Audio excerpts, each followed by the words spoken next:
So ayan mga kamaster, ayan, nandito tayo ngayon sa Kuta. So pinuntahan namin tong lugar na kung saan yung may lumang simbahan.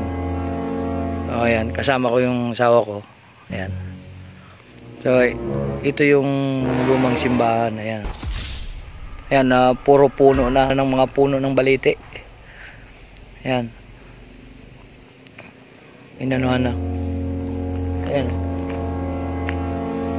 Ayan. Nasa ng puno ng balite. Ayan.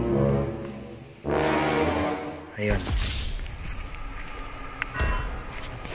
Ayan. Tingnan nyo naman.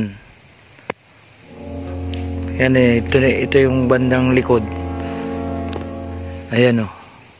Puro puno na kasi ng ano. Puro puno na kasi ng balite.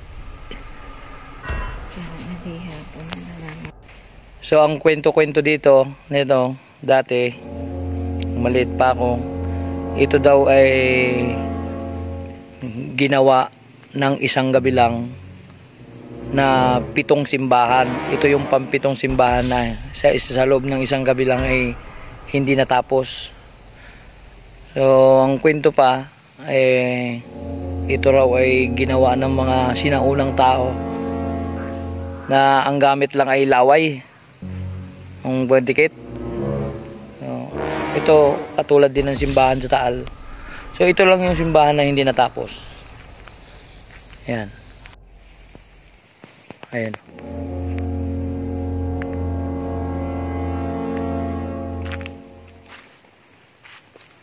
So medyo kinikilabutan ako.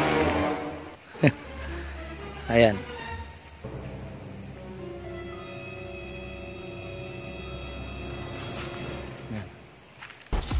Hindi raw kasi ito natapos. Ayan.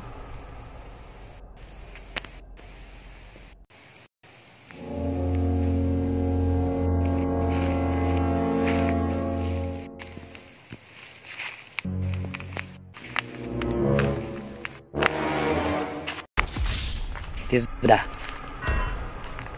Ang laki ng baliti. Ayan o. Tapo. Laki. Tabi po. Ayan.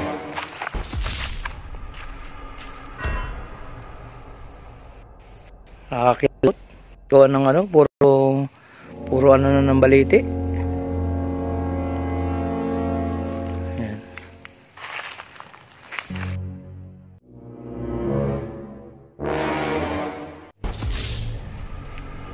So ayan mga kamaster, kung baguhan ka lang sa akin channel, i-click lang ang subscribe and then notification bell para updated po kayo sa mga videos na aking i-upload. At paki-follow na rin po ng aking Facebook page.